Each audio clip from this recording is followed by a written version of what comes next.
运营为什么女同学居多的一个原因。那么因为细节哈，它让人纠结哈。比如说这张图片哈，这是我做的一个我们大街 APP 里边励志的一个公号的一个纠结过程哈。那么2个小时，大家看这个时间思考的过程，我一直在试错怎么点击效果才能最大化。那么包括我去优化标题哈，我优化这个图片以及描述。那么最终呢，我通过优化之后2个小时，我定了最后一条。那么因为在这个2个小时过程中，我一直在试错。那么一会儿我会讲怎么试错。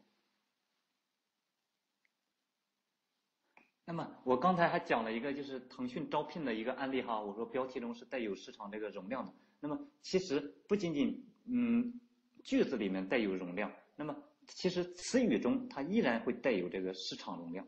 那么比如我原来写的一篇文章哈，那个愤怒的运营人，那么我在另一个号上改成了那个愤怒的职场人，那么点击率提升近3倍。那么不仅仅是这个句子哈，词语中它依然含有这个市场容量。那么就连单个字都能做出翻几倍的一个效果哈，这就是一个细节哈。比如说一个 HR 哈招聘的一个例子，有一个小公司他聘人，那么写了一条文案，那么这个文案呢，它带了一个誓词，因为它确实是很小的一个公司哈，在一个小办公楼里。那么结果呢，它发出去之后哈，20%的一个到面率。那么后来遇到了一个文案的高手哈，那么直接就是把这个是这个单个字给去掉了。那么比如说1024是，他把是去掉了，那么结果呢，它是80%的一个到面率。那么为何？因为用户觉得是字太小了，就感觉不正规，是吧？你看了解用户的心理它有多重要。那么此外哈，词语的一个摆放的一个顺序，它依然是能提高点击，这些都是细节哈。比如说我原来给客户做过一个支持哈，就是招商银行全国聘实习生。那么我第一次发的时候感觉效果不太好哈，那么我第2次我把全国直接放在开头了，那么立马就是 1.5 倍的一个点击的一个提升。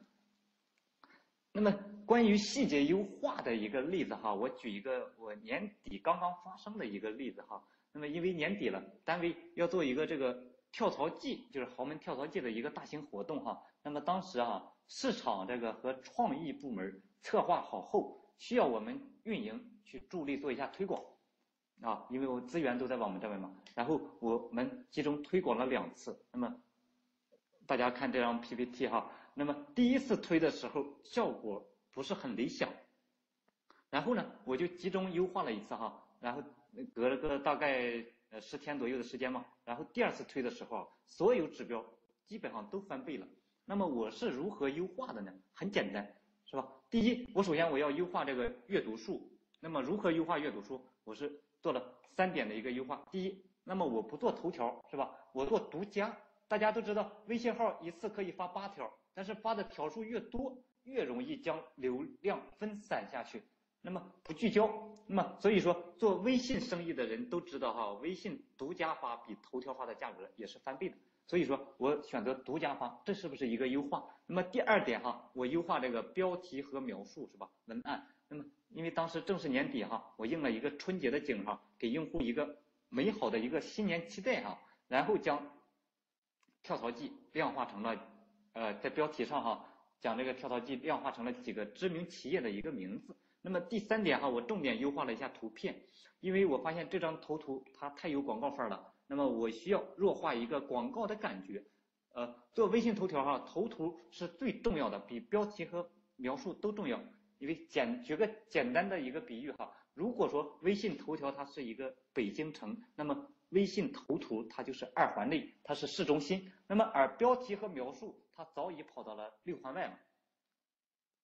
那么当时发生了一个小故事，我批了第2次发的这个图片之后呢，就是交给各大领导们去确定然后在那个微信群里面，就是项目的一个微信群里面，他就炸开了锅了。那么有的人说，那么怎么放个小孩啊？我说要放年轻人，符合我们的产品的定位。我说小孩力量大我要应景，因为现在只有小孩才对过年感兴趣这也能吊起用户童年美好的一个回忆还有的说怎么放的是外国人呀？我说这不是外国人呀，我说这是新加坡的，我说新加坡和国人长得很像的，而且这也暗示着我们此次这个跳槽季活动外企多的一个意思，是吧？那么还有的人说哈，我一看这张图，第一印象就是过年，年景很好哈，但是 get 不到这个求职呢 offer 这个点，那么这点就给我气得够呛哈。那么我就截图给他看，我说你看图片的一个春联上，它好大的一个 offer 哈，描述里嘛，它也带着 offer 呢，给别人的感觉就是一个求职的一个信息呀。那么后来哈，这个一直确定不下来，那么我当机立断哈，越俎代庖，直接和这个项目负责人就说，我说听我的，我说你直接发，错不了。然后呢就发了。那么类似这样的讨论，有没有触动你的神经哈？是不是和你日常工作特别像？那么其实我说的那些理由哈，都是应付之词，真实的原因其实就在捕捉用户刹那间的一个感觉。我需要的它是一瞬间的一个触动，因为用户只在微信列表页停留3秒钟。那么哪个用户他会闲得蛋疼是吧？他还去仔细甄别啊，快看图片上的那个小孩眉眼多像个新加坡人呀，是吧？所以说它其实都是一些个无聊的一些个讨论。那么最终呢，我优化的结果是呢，阅读数它是优化前的一个2.26倍。那么后来啊，我针对这个事专门讨论哈，我去专门琢磨了一次。那么我发现其实这是2种不同的一个思考角度。市场和创意关注的永远是品牌，那么运营关注的大多数是效果啊。这是第一点，我优化了这个阅读数。那么我第二点是吧？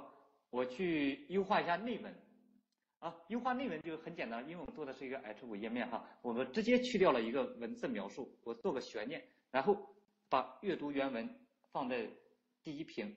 因为现在流行 H5 哈，当你所有的活动内容都在 H5 上有呈现的话，咱们就不要在图文消息里再浪费唇舌了，是吧？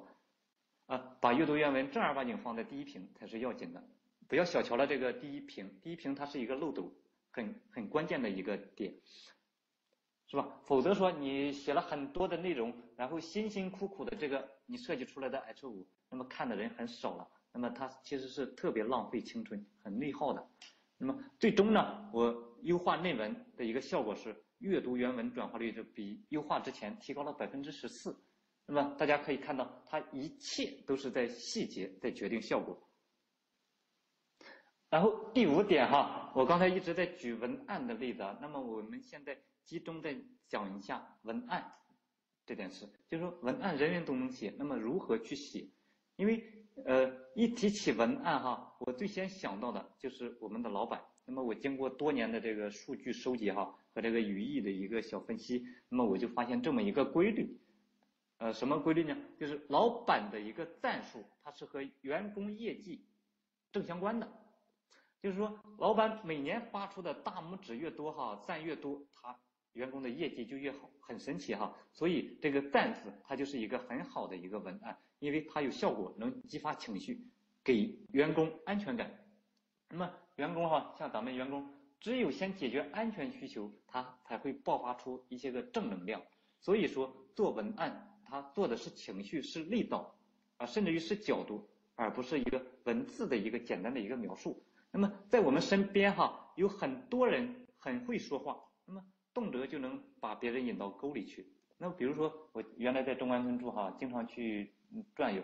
那么在中关村买手机，那么多数的一个销售员哈，直接会问，见到你就问买个啥样的手机哈。那么这是开场白，他直接在挖需求。那么当你描述完你心中这个手机的样子的时候，销售员直接说，那么我这有哈，要黑的还是白的？那么直接让你去做选择题了，干脆直接，只要你接茬，那么2句话把你逼到这个非买不可的一个尴尬中。很多人说话很厉害哈，但是一写文案他就抓耳挠腮，因为他直接进入了写作文的一个状态中了。那么文案呢，就是说话。做运营哈，多数岗位是需要天天和文案去打交道的。比如说这个新媒体小编是吧，内容运营策划编辑等等，甚至于活动运营你经常策划活动，也需要编辑一个标题哈，主题是吧，副标等等，一天要写好多标题。所以说运营人做文案如何说不是问题，那么如何天天变着花样说才是最大的一个问题。这一点我是感同身受的哈。那么比如说哈有关简历攻略的文章哈，我在网上搜了一下，有很多哈我百度搜一下，那你能整理出上